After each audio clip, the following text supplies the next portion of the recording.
Mark Wiemels just made a video about the top cameras in 2024 for every budget. And the Canon R10 didn't make that list. I'm going to try to convince you why I think that the Canon R10 should have made that list. Because after owning it for the last 2 years, it's done everything that I could have asked for.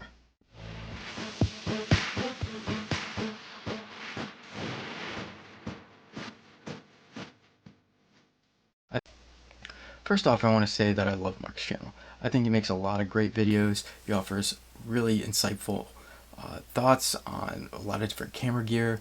He's budget oriented and he's pretty brand agnostic, which is nice.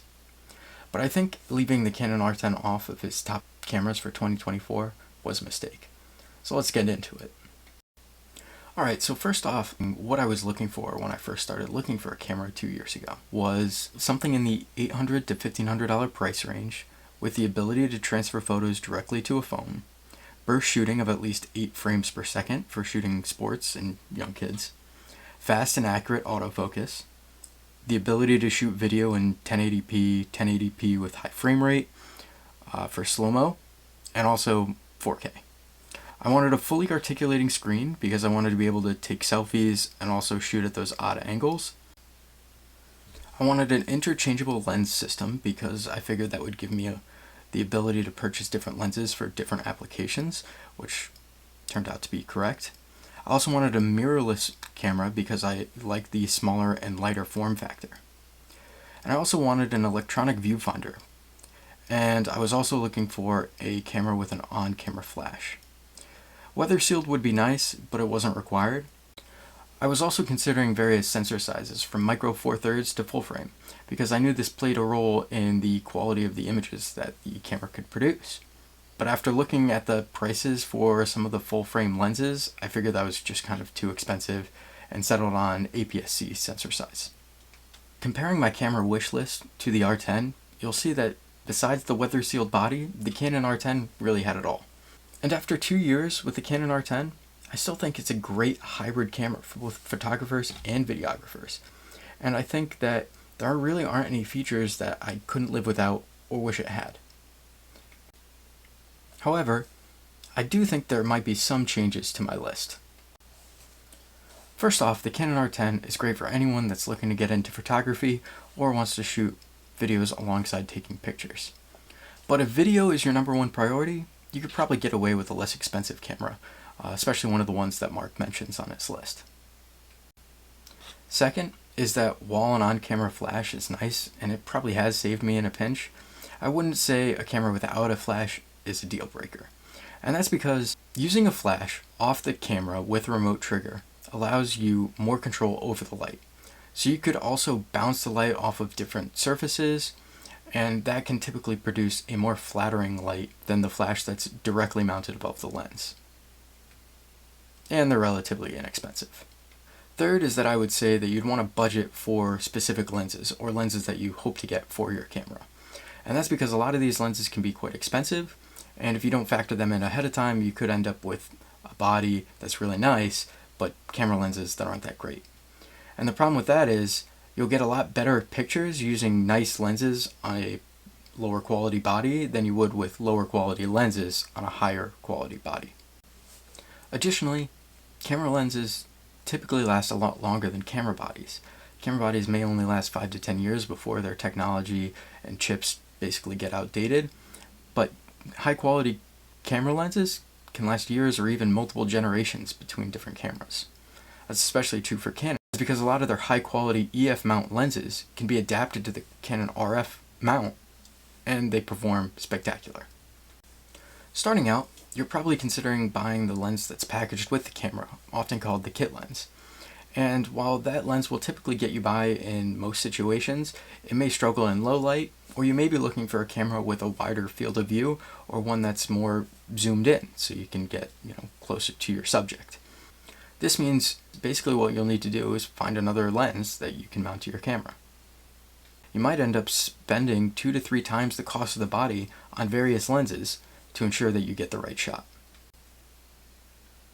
But that's nothing compared to professionals because they might spend 10 times the cost of a body on professional grade lenses. Speaking of lenses, one thing I thought was cool when I was looking at cameras is that Canon's RF mount offers lenses that work for both APS-C sensors and full-frame sensors. This is true for Sony's E-mount and Nikon's Z-mount as well. This meant if I ever outgrew the Canon R10 and I wanted to upgrade to a full-frame camera body, I could. However, in actuality, this isn't as useful as it sounds. Full-frame lenses are so much more expensive than APS-C lenses. So when you're just starting out and you're looking to be budget-minded, you end up buying a lot of APS-C lenses, and those are great for your APS-C cameras, but they won't work on a full-frame camera because APS-C lenses don't project an image that will cover the entire full-frame sensor. I would say that outside of a few prime lenses and maybe the 100 to 400 millimeter zoom, there aren't too many full-frame lenses that I would say make financial sense to purchase when you only have an APS-C camera body. Side note, for anyone looking for a streaming camera or that is looking for a camera with the ability to be used as a webcam, you want to make sure that it offers clean HDMI out. What this does is it allows you to basically record what's shown on the camera screen without any of the additional text that might muddy up the video. So essentially it's just a clean image straight from what the camera sees directly onto your computer, and then you can import that or record that using a software like OBS or various other softwares. The Canon R10 has this feature. It was a bonus for me when I started looking into it. I haven't used it too much, but it's definitely cool. My only gripe is that a few months after I bought the Canon R10, Canon essentially blocked third-party manufacturers from making lenses for their Canon RF mount. This is specifically related to autofocus lenses, and I'm not quite sure all the details on why they were blocking these manufacturers from making it, but the end result is that I basically had less access to some affordable lenses, or I didn't really have an option because there weren't too many RF lenses out there without going with full-frame lenses. Recently, Canon has opened up their lens mount to a few manufacturers, so maybe in the future more will be allowed to make lenses for the Canon RF mount. Looking over Mark's list as well as what's on the market today, I would say that the Canon R10 still has my vote for the $600 to $1,000 price range. Mark highlighted the Canon R50, which in the US is about $200 less expensive than the Canon R10. But for that $200, you get a slightly higher burst rate for shooting up to 23 frames per second instead of 15, a mechanical shutter instead of just a fully electronic shutter, a larger buffer for shooting burst photos, a slightly taller body, which might make it easier to hold for some people with bigger hands.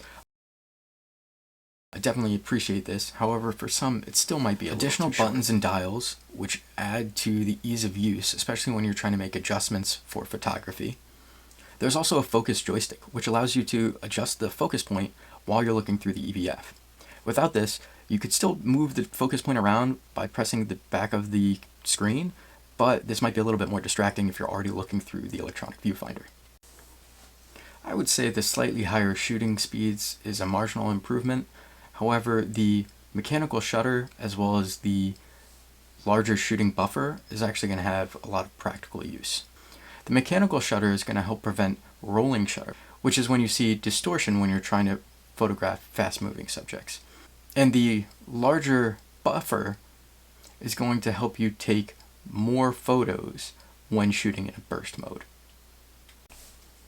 The shooting buffer is essentially how many photos the camera stores before it needs to transfer those photos to the memory card. If that buffer fills up, it'll essentially lock the camera out from taking any additional photos, and that's because it needs to transfer those photos to make room in the buffer to take additional photos. At a shooting speed of about 15 frames per second, the R50 is going to essentially fill up after about half a second of shooting, so that's about 8 images. At the same shooting speed, the Canon R10 can take about 30 images. This could be the difference between getting the shot and missing it. Now I should note that that's typically only for when you're shooting RAW, which is what I do, but if you're just shooting JPEGs, you probably won't run into that buffer as frequently. But I would definitely recommend you looking into the benefits of shooting RAW versus shooting JPEG. Shooting RAW gives you a lot more control over the editing of an image when you're looking at it in post, because there's a lot more data that's stored in that file. If you're currently running into issues hitting the buffer on your camera, one thing that can help, regardless of camera brand or camera that you're actually shooting with, is making sure you have a memory card that's sufficiently rated for what you're trying to do.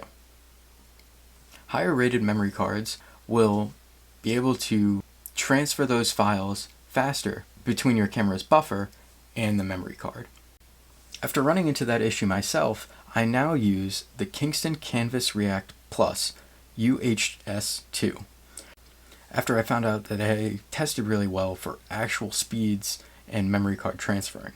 I found an article from rfshooters.com that compared the best Canon R10 memory cards, and this was a really good value memory card for how well it performed in their tests. One technique you could try that a lot of professional photographers do is that they limit how long they're actually holding down that burst shutter for. So typically it's a quarter to a third of a second, which means that the buffer doesn't completely fill up. So you can do a couple of bursts in a row and see if you can still get that shot. When it comes to the additional buttons, you might think that more would be more confusing, leading to a steeper learning curve, but I actually think it's the opposite. With a lot of these buttons being right at your fingertips, you can quickly make changes as you find out what these buttons do. Or you could pre-program some custom buttons to settings that you're more frequently going to change. And I find that this is incredibly useful, especially as a photography enthusiast, because it means that I can change things without needing to go into the back menus, where I might change a setting that I didn't actually mean to. Another side note is Polin from FroKnowsPhoto.com has a really great video on going through the Canon R10 menus and setting up the camera. I'll link it down below because I thought it was really helpful when I first got my camera. I wouldn't consider myself a Canon fanboy, but looking at the more expensive options on Mark's list, the only one that really catches my eye is the Canon R8. However, when considering the total cost of the camera and a set of quality lenses, I think the Canon R10 is still going to win. For anyone that's looking to get into photography, you're probably looking at about $1,500 all in to use some high quality lenses and have a really nice setup for the Canon R10. A similar setup in the Canon R8 would probably run you about $2,500 to $3,000. So for these reasons, I really recommend the Canon R10 for anyone that's looking to get into photography or maybe even shoot a couple videos. Hope you found this helpful. If you have any questions for me, let me know.